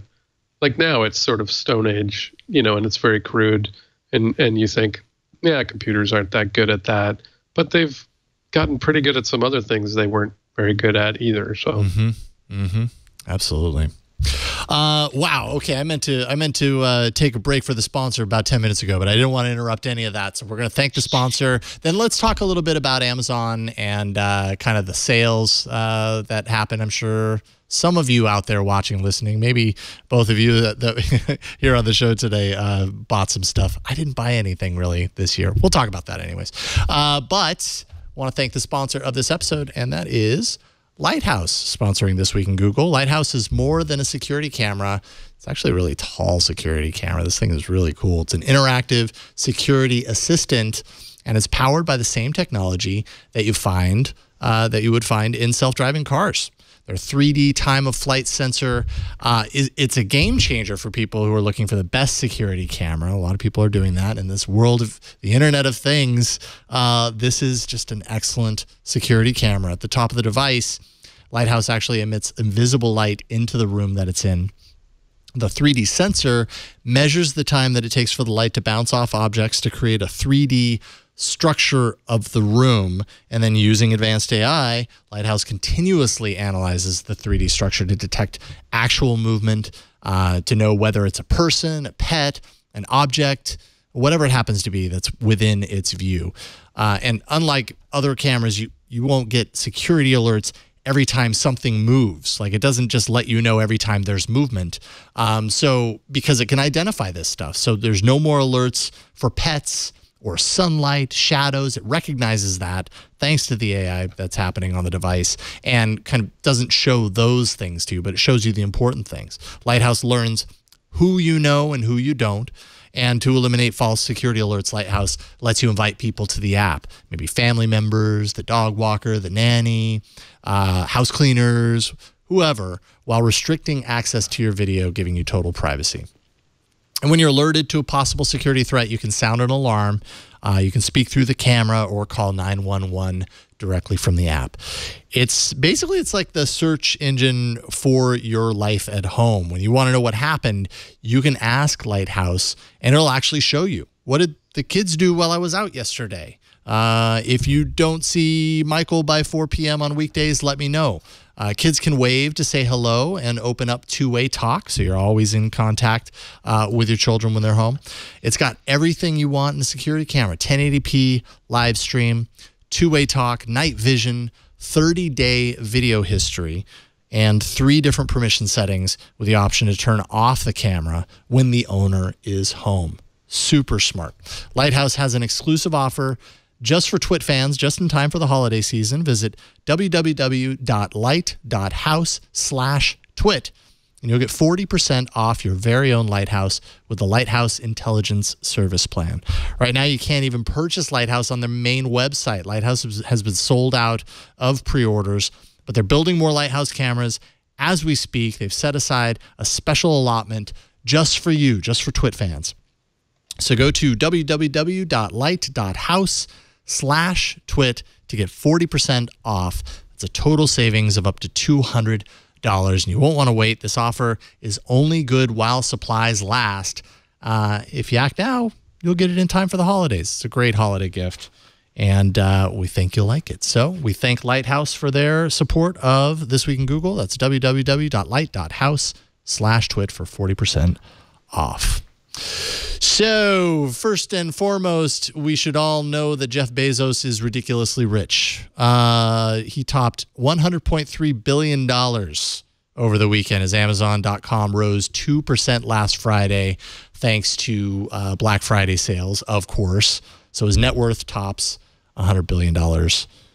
We can all strive to be third or second place behind Bezos someday, right? Well, we could be second place with a very small amount of money, the way the world is, working out. How much Bitcoin do we have to own in order to beat Bezos at this point? Not very much, right? Not as many as grand. No, we're at 11 now, I believe. Are we? Okay. It's hard to keep track. That is unbelievable. When does the bottom fall out on that one?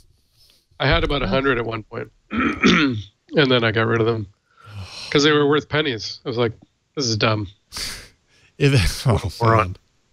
How do you feel? How does that feel? Because that sounds pretty painful.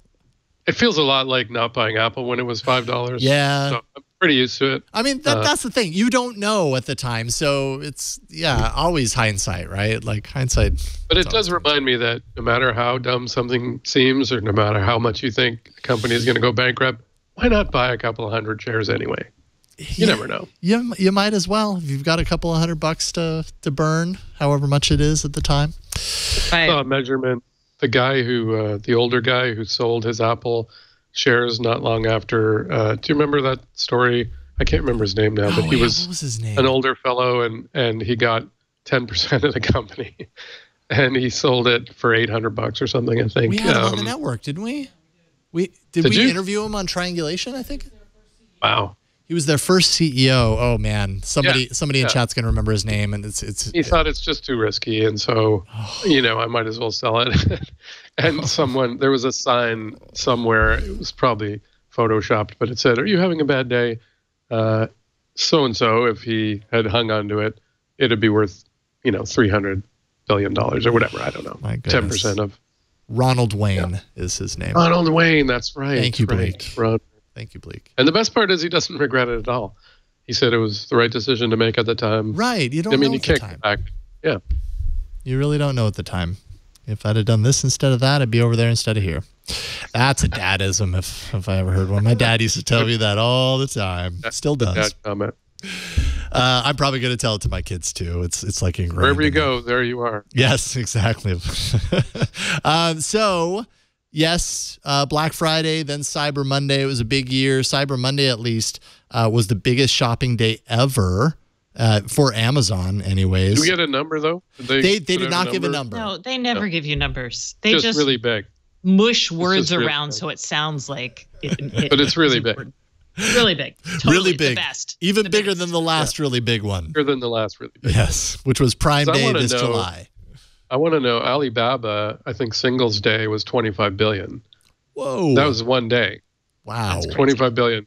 I think they did 5 billion in the first 15 minutes. So maybe Amazon just doesn't want to be, measure up to Yeah. Alibaba. Yeah, that's right. That Well, makes a they lot have of a much smaller market. Well, I guess globally, no. Okay, never mind. Yeah. I was like, wait, nope. They sell stuff elsewhere in the world. Yeah, AliExpress. It- I have yeah. not bought anything from there. Florence Ion on Olive and Android have is a big bought stuff fan. from it. I have bought Really? stuff on AliExpress. I bought an Elsa costume for Halloween one year, Nice. and it arrived, and it was awesome It was good? and Okay. cheap. I was going to say cheap quality. Well, I mean, it was what it Yes. needed to be. Yeah, it was a Halloween Yeah, costume. one so- day. Yeah, you just need it for that one time. You might as well get it as inexpensive. As long as you're ordering far enough out. Cyber Monday was the first, saw 81 million Americans shopping online to the tune of $2 billion in mobile shopping. The most popular shopping app apparently was Wish, which I actually used Wish this time. I've never ordered from Wish before. But Wish kind of reminds me of Alibaba. It's kind of the similar kind of approach. I've never heard of it. It's a similar type of marketplace. You find a lot of the same type of stuff on Wish. You got to be okay with the fact that it's going to take 30 to 60 days to ship. Okay. Because, a lot of it's coming from China and, they take the slow route on it. And that's why it's ridiculously inexpensive. It's on a slow boat from China. Remember On a when your boat. parents used to tell you that? It's I on a remember boat. that one. If you plan far enough in advance, you can buy stuff for dirt cheap. You just have to be able to wait for it. And I'm guessing that Cyber Monday or Black Friday was not the right day to order from Wish because Maybe everything not. takes more than 30 days, and you're not going to have it in time for Christmas. I have to say I didn't buy anything. Like you, I didn't participate in the Cyber Monday or Black Friday. I mean, I'm Canadian, so our Thanksgiving was some time ago, but we still have Cyber Sales. Monday and Black Friday. I don't know why, because why not? Everybody And, else is in the U.S. yeah. anyways. I mean, the U.S. is doing it. Why shouldn't we do it? Yeah. And there were some great sales, but to be honest, I don't need that much stuff. I have a lot of stuff already. I thought about buying some USB drives. Like you can get 256 gig USB drives, which I find fascinating. Wow. What would I do with it? I don't know, but it's pretty cool. I got 256 gigs in my pocket, Yeah. and Yeah. I am happy to see you. No, And it was $40. Like, Wow, crazy. really? I love technology. Yeah, Yeah. I'm like, thanks, Nuts. Moore's law. Yeah, no kidding. it's mind-boggling for anyone who's old enough to remember. Yeah. My first hard drive was 50 megs or something, and I thought that was more data than anybody could possibly accumulate in their lifetime. At the time, it was. But how that changes. That's crazy. Did you guys read this article, this Mirror article? It was an investigative report. A reporter went to work for the Amazon warehouse, for an Amazon warehouse in Essex, and spent 5 weeks working in the warehouse. Final shift was on Black Friday, and just kind of reported the experience from this warehouse. And it didn't sound like a very fun place to work. Mother Jones did an article like that a couple years ago. Very exact same experience. So this again makes sense. I mean, what Amazon's trying to do it will exhaust people. Yeah, it I will requires say volume. I worked in a warehouse once, long before the internet, so there was no Cyber Monday, but it's a terrible job. I mean, there are probably warehouses that are nice and clean and where everyone's, abides by some code but the warehouse I worked in was a nightmare. So I'm not, absolving Amazon of any, it's just those jobs are inherently drudgery. I mean, repetitive drudgery. There's no way to kind of make them not that. Right. I think we could expect a certain amount of humanity, but I mean, Amazon's got just such massive volumes of stuff. I read an article, I don't know if you guys read this a while back, that looked at retirees who work in Amazon warehouses because they need the money or they're looking for something to do, and they're traveling around in their RVs. So the RVs park in the parking lot of the Amazon warehouse, and they work in the warehouse. And it was a slightly better story than the Mirror one, but it's hard work standing up for hours at a time. I think Amazon had dispensers on the wall for like pain medication and arthritis medication and stuff that you could just help yourself to. They have a dash button to order some Tylenol. Some Tylenol. Get it delivered. It sounds like, so just a little bit of insight into what the workers experience. Workers were expected to stuff a package every 30 seconds. So I mean, this it's total. When you're talking about the volume, like you say, Mathew, when you're talking about the kind of volume and the service, as Amazon Prime customers kind of expect this quick turnaround, and you just think of the massive amount of products that are being ordered every second. All of that needs to be located, boxed, shipped out. So stuffing a package every 30 seconds. Some workers were falling asleep while they were standing, 10-hour shifts standing. They maybe get a couple of 30-minute breaks, I think, throughout that time. We're told they could not sit down even when things slowed down. They have a screen that shows them their units per hour, how long each unit has taken. So obviously they're further incentivized to keep the boat rolling, keep the ship rolling. The reporter noticed a couple of colleagues were taken out on an ambulance from exhaustion. It's just kind of, it's crazy. But I mean, like you say, is that more indicative of this type of work, or is this that Amazon goes above and beyond, as far as pushing their employees to the limits? I don't know. Well, and it certainly seems like the expectations have increased. Like you said, everybody expects their package to show up, an hour after they ordered it. So Amazon's trying to meet those expectations. But my favorite line was, at every turn, it felt like the human staff were reduced to livestock, existing only to service the machines. Oof. I can believe that. Yeah. That's a future for you right there. Well, that's the future. Because the machines are better and faster. And that's one of the challenges of low-skilled workers. And, because I write about IoT a lot, I will say that on the employment side in factories that get automated, so not warehousing, but in factories, the staff now has to be more trustworthy, more educated, and able to make decisions based on the information the robots offer to them. So, I mean, what we're seeing is a hollowing out of kind of the unskilled labor force. And that's, we've talked about this before with things like the Amazon store, where you don't have to go to a cashier. What happens to all the people who cashier was a pretty good job, and that was the way they not just entered the workforce, but, raised their kids or put them through school? And what happens when there aren't any more cashiers? What happens when long-haul truck driving is not a thing that you can do? And the jobs servicing robots require skills that you don't have. So it's good in a way that, warehouse jobs are terrible. And so if it was all automated, that would be good, because people shouldn't be doing those jobs. It's horrible. But what if that's the only job you can get? Or what if that's, then what do we do with the people who that was their job? Right. Yeah. I mean, because you're talking a lot of people here, obviously. Amazon's been increasing the amount, their warehouses, doing, massive hiring days to fill these warehouses with workers. So on one hand, they're providing jobs to a lot of people. On the other hand, the conditions, they're terrible jobs. Yeah, the conditions are miserable.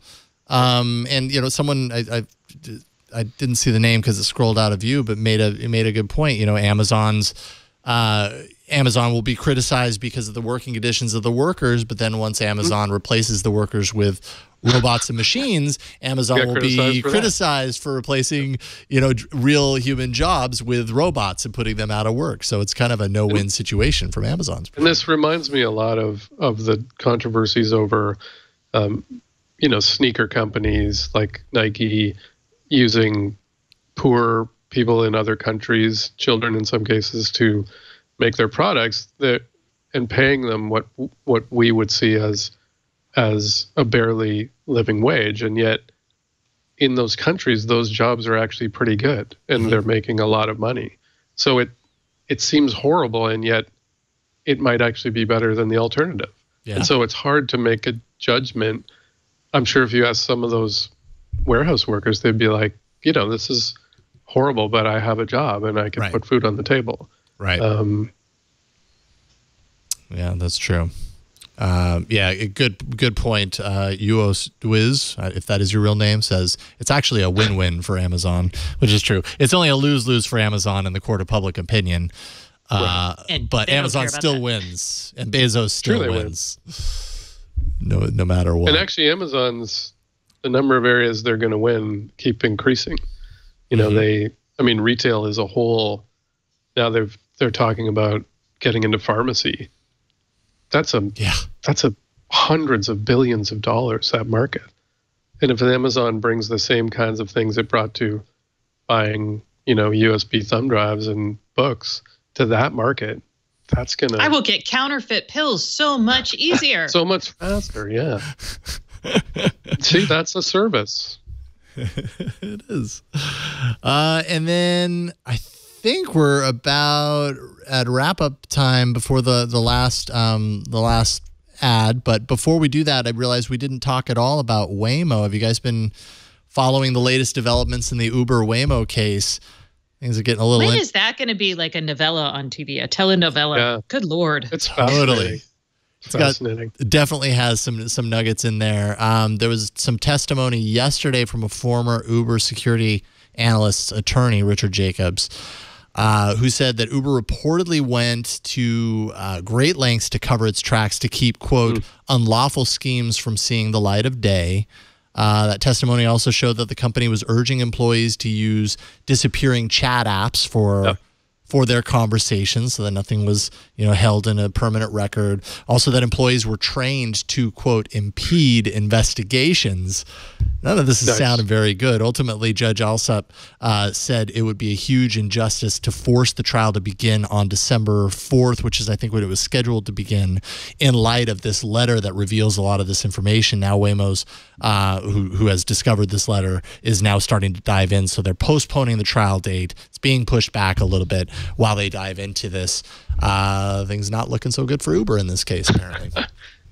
It's amazing how that company... Well, what was just before that, the most recent news was that they had this massive security breach that they paid people to cover up. I mean, I don't know how Uber can get through a week without, some massive revelation about how they did something dodgy. I remember having an argument with somebody about whether Uber was actually innovative or whether they were just taking advantage of legal loopholes and trying to force laws to change. And my argument was that's good. They actually have forced change in things like the taxi market, but it almost feels like their big innovation was finding ways around doing the right thing instead of actually innovating to do a better thing, if you know what I mean. Absolutely. I mean, it was a part of their culture, hands down. That was a part of their culture and drive to success was how can we sidestep all these things. And now the new CEO, Dara Khosrowshahi, has vowed to kind of, mea culpa to a certain degree and say, things are changing. He reportedly knew about that data breach. Yeah. So now... Well, he told people about the data breach. Dara is why the data breach was out there. He found out. Right, he was like, we got to tell people. But when did he find out? Well, he's only been there for like a month. Yeah, I'm just saying. I mean, if you discover something like that on the first day, you probably don't. I mean, this poor guy. Think about what else is under the bed. I feel bad for him. I feel he's like a maid at a hotel room. God, there's going to be so much nastiness running around there. But it reinforces for me that there's a very kind of gray area, a loose, hard to define line between pushing for change and innovation and that sort of mentality that we need to move fast and break things. And this goes for Facebook too. And between that and actually breaking things that are kind of important, like laws, or, moving fast and breaking things was fine when Facebook was, a bunch of guys in their hoodies and flip-flops. But moving fast and breaking democracy, or moving fast and breaking, society or information, that's bad. Yeah, so move fast and break everything's. Yeah, and so we're looking sure, at. break things and then fix them. That's cool, and that's good if they're just gadgets. But if they're laws or they're actual, things that allow society to function, then maybe moving fast and breaking them is not the right approach. Yeah. Yes, indeed. All right. So I guess we'll find out when that court date is pushed off to, and I'm sure you guys will talk about it on this show when that does happen. Have I missed anything else before we start to kind of wrap things? Well, we're not quite at wrapping things up yet, but have I missed any stories that you guys really want to talk about before we do the break? And then we can do the tips and stuff. I think it might be good. All right. Facebook stepped in it again with the racial targeting, so that they said that wasn't going to happen anymore, and then someone found it continued to happen. That's another, for me at least, algorithmic kind of problem, or more like yes, you can target using all sorts of offensive terms. That doesn't mean Facebook wants to advertise to racists, just that the system permits that it gives people the tools to become be racist. So it feels more like a bug than a, Well, I would say no. Their whole goal is to get you to share as much of yourself on there as possible, so it can create finely tuned demographic profiles to sell to advertisers. That is literally what Facebook does. All that bull crap about the world. So that it's able to do that and do it very accurately and harmfully that's not surprising. No, but in these cases, at least my understanding is, people just typed in racist terms where you're supposed to put the name of your company, or where you're supposed to put what business you're in, and they just typed in things like Jew hating, and so then the system didn't automatically flag that as not an occupation or not a thing that you should be able to fill into a form where you're going to do an automated ad campaign. I think if nothing else, we should know in the great year of our Lord 2017 is that people will be racist a-holes on the internet, and they will do that kind of stuff. So for Facebook to say, we didn't know people would do that. Yeah. You have to build this into your platform. You have to say, hey, what's that racist a-hole who hangs out on my Reddit Nazi channel going to do here? That should just be part of your QA. And that's why things like Microsoft's chatbot that went instantly racist, I think, in like half an hour, that shouldn't come as a surprise. I mean, if you've ever been to Reddit or 4chan or anything like that, you should know going in that, like you said, the worst aspects of humanity will take control of your platform or your service or your thing. Right. And you should figure out how to make that not happen. How can your thing, or how will your thing be abused, and do your best to make sure? Yeah, because it will. Yeah. But plenty of people have reason to, or feel like they have reason to do that. And really quick, actually, this I think I saw breaking this morning. Maybe it was last night. Andy Rubin. Andy Rubin, godfather of Android, founder of Essential, is now apparently on leave from the company Essential after a report of, you guessed it, inappropriate relationship at Google. And something smells wrong about that, because I don't see that just a relationship with a coworker is going to cause Google to get rid of Andy Rubin. There's got to be more. Well, Google didn't get rid of him. Andy Rubin has his own company. Sorry. Yeah, but there's got to be more going on. Like there's, than just we were coworkers and had a relationship. That doesn't seem like a firing offense or a quitting offense or a. Yeah, they're saying that this happened while Rubin worked in the Android division, and there was a report. Oh, sorry, it just disappeared. There was a report to HR. After that report to HR, he moved to the robotics division. Apparently, within Google, The Verge pointed out that Google's guidelines would have required, if he was working in Android at the time of this, whatever this is, happened, he would have been required to move, or him or the other person affected to move to a different division to split them up. So that would make sense that he would move to the robotics division. It would also have required the company to disclose that relationship. I don't know if there was any disclosure. I mean, there certainly wasn't publicly. Rubin's spokesperson says relationship was consensual, whatever it was. But that Google's internal investigation said that Rubin's behavior was, quote, improper and showed bad judgment. So, yeah. So you could throw him under the sexual harasser bus given the times because his phone is terrible. Or he could have done something, again, essential.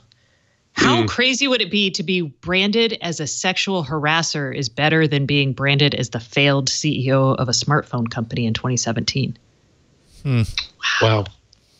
That's like choosing between being shot and being stabbed. Like, I don't, it's, well, he apparently chose sexual harassment if that's the case, but he may have, I mean, I've met Andy Rubin. He is, the worst I could say about him is he was kind of condescending to me, and that's he has a little bit of that quality though. Even when you see him speaking like publicly, he's got that aura to him.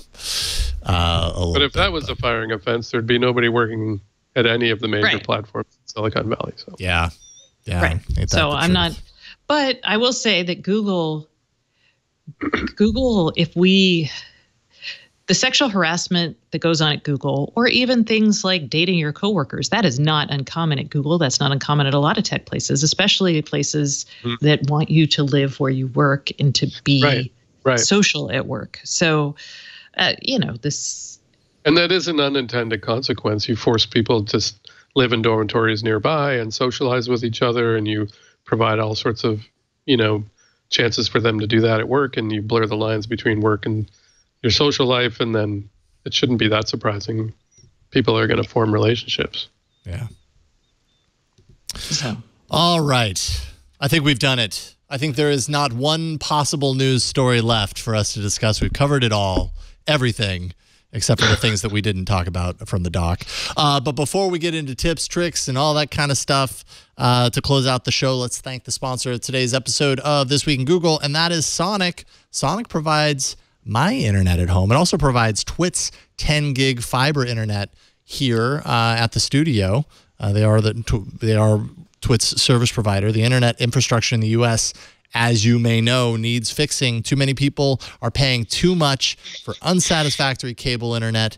Sonic actually delivers fast, affordable internet, phone, and TV to homes and businesses all over California. We love Sonic. Sonic's mission is to bring internet freedom to all with unlimited and uncapped internet. We didn't even talk today about kind of this whole march up to the net neutrality stuff that's happening with Ajit Pai a little bit later in December. Sonic goes counter to a lot of what a lot of the other ISPs are doing. They're dedicated. They're firmly dedicated to this idea of unlimited, uncapped, privacy-focused internet. Sonic delivers residential and business fiber to the premise networks with gigabit connectivity in San Francisco, the North Bay Area, and the East Bay Area. Internet service includes 15 email accounts and 1 gig of storage, personal web hosting with a new domain, and fax line service. From only $40 per month, Sonic offers download speeds up to 1,000 megabits per second. A home phone connection with unlimited local and long-distance calling is included in all of their services. Switching from your current carrier is actually very easy. You can keep your existing phone number, thankfully. And by standing up for privacy, friendly and local customer support, uncapped bandwidth, and affordable pricing for all its products, well, Sonic's customer advocacy is paving the way for a better state of internet access in America and really sets a standard, I feel, for how ISPs should be. And, increasingly are not. Sonic is steadfast in their commitment to privacy and, just being very pro-customer, pro-consumer. Join the internet revolution. Visit sonic.com/twit. You'll receive your first month of Sonic internet and phone service for free. Plus, bundle with Dish, and you'll save $120 on your Sonic bill. Visit sonic.com/twit. That's sonic.com/twit. And we thank Sonic for their support. All right. Stacey, it looks like you have a thing in the doc. What's the thing? I did. So this actually was a tip from a twit reader, listener, watcher, whatever.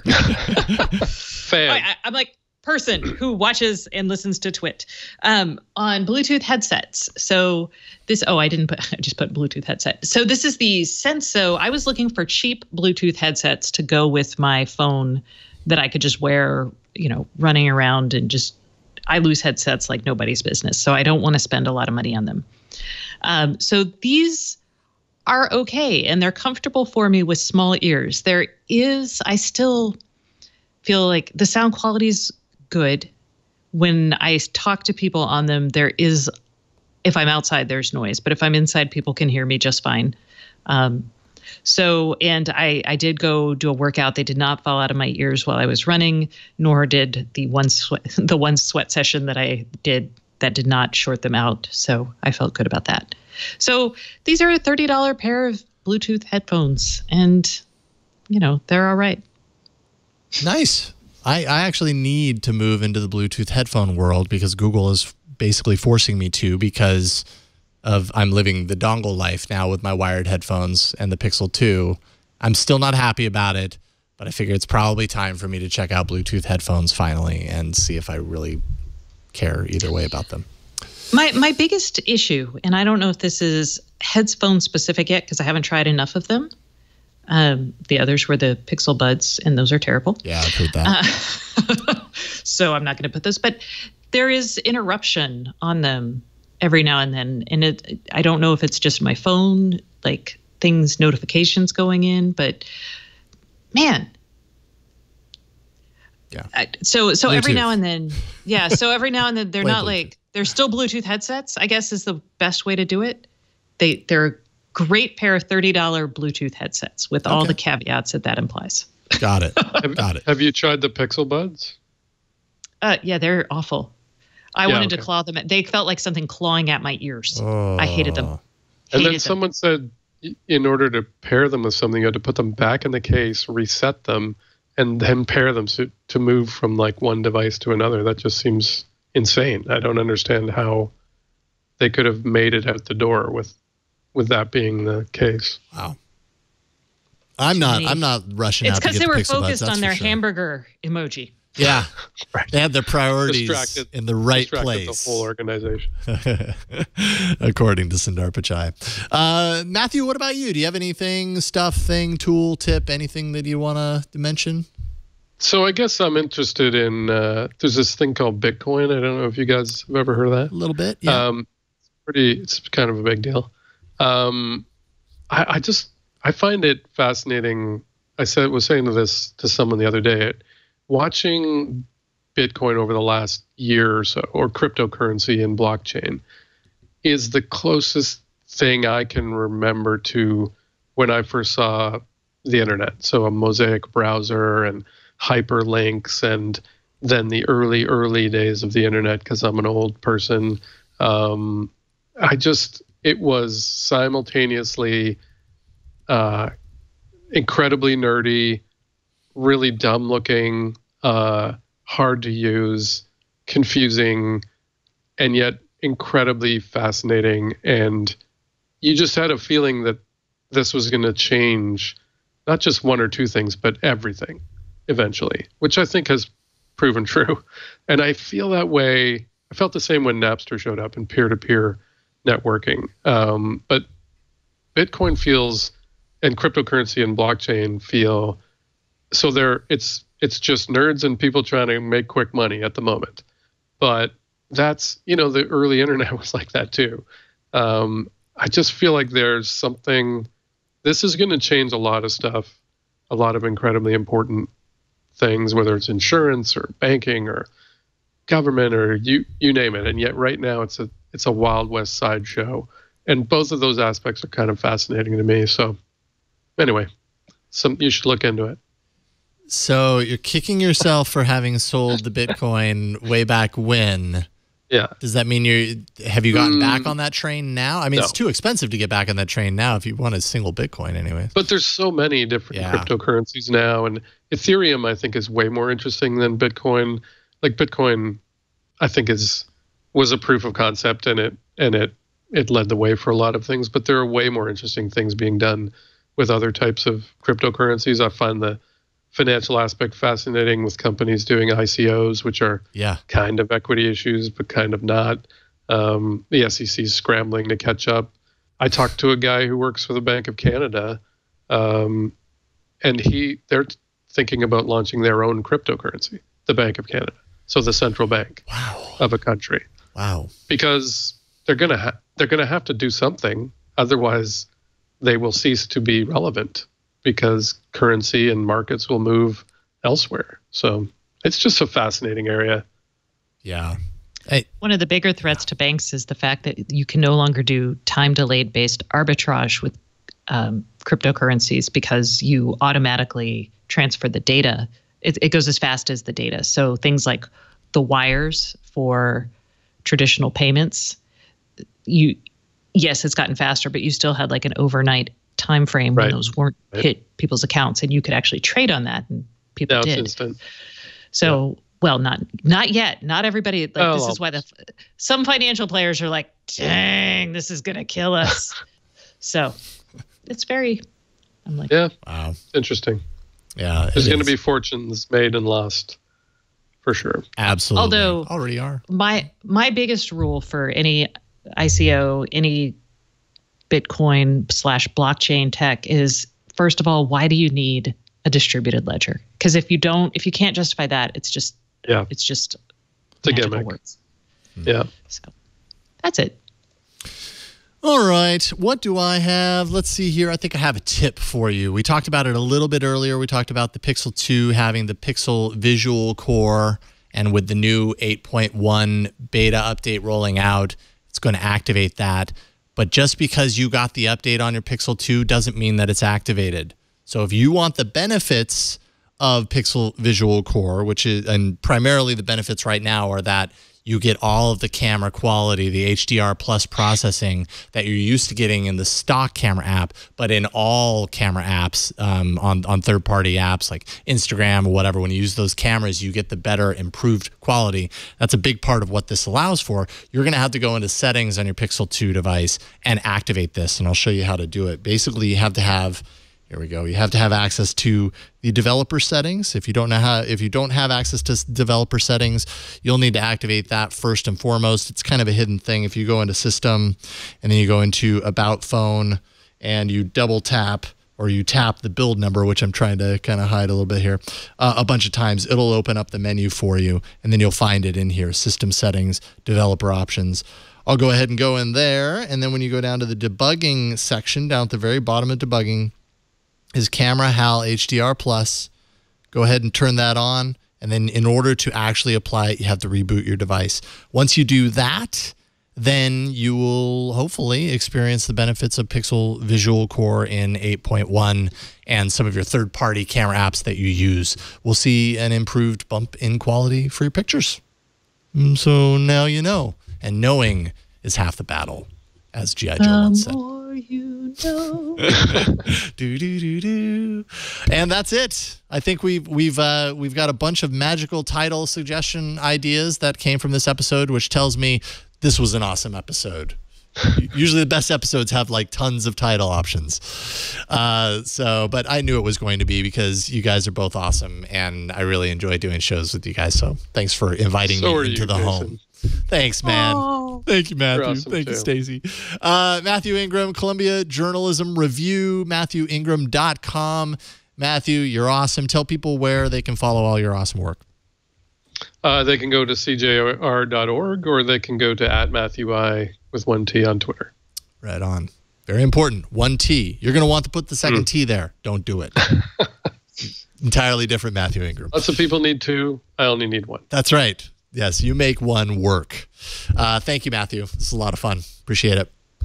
And Stacey, it's always a pleasure to get the chance to podcast with you. Thank you so much. Creator of the IoT podcast, iotpodcast.com. What else do you want people to know? You can go to Stacey on IoT. You'll find stories about IoT from me and Kevin Toffel. And Nice. you'll find the podcast and can sign up for the newsletter. Fantastic. Do it. Can I connect with you on Facebook? You can. I have go a anywhere. Facebook page.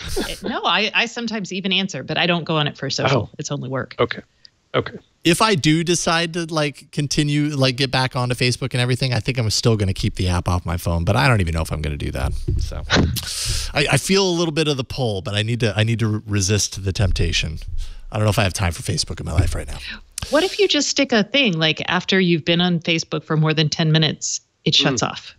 Screen Log off. turns off. Ooh, that's a good idea. And you there's the app for you. So you put it on during certain hours and it logs off after automatic. Because a lot of the times, even I do this on Twitter. I'm Yeah. I should go to bed. I should go to bed. Jesus, Really? why am I still scrolling? Exactly. Exactly. Whoever invented pull to refresh, it was an evil genius. Absolutely. It really is an addictive kind of impulsive thing. Yeah, the more you do it, the more you want to. Thank you, guys. You can find me at, yellowgoldmusic.com. If you go there, actually, right now, I have some new album that I'm working on releasing, and I've got a little Kickstarter. You don't have to give to the Kickstarter. If you want to, you can. The album's going to get released anyways, but spent the last 3 years on it, so I thought, why not? We'll see how this goes. So yellowgoldmusic.com. And there's a link on there to go to the Kickstarter if you want to help support the release of the album.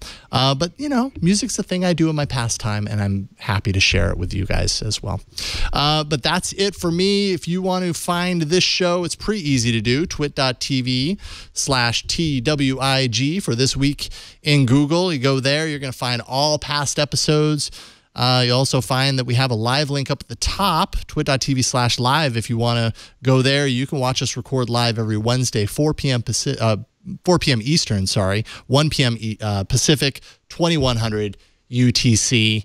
And I think that's about it. You know all the information that you need to know. Until next week when Leo Laporte returns, a big thank you to Karsten, producer of the show, for putting all the links together and helping produce the show during the live show.